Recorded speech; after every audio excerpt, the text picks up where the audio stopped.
Alright, so it's 8 a.m.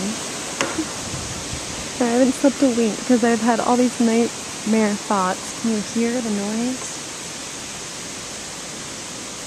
That's the wind blowing through the leaves. And I swear I thought we were going to have an I'm in Toto moment.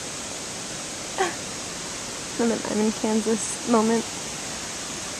Let me see if I can go outside. Hold on.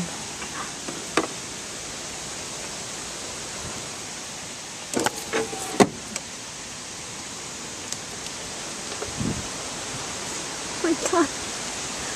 Do you see this? It's like I thought all these trees were gonna plummet on us. Oh my god. I'm so scared.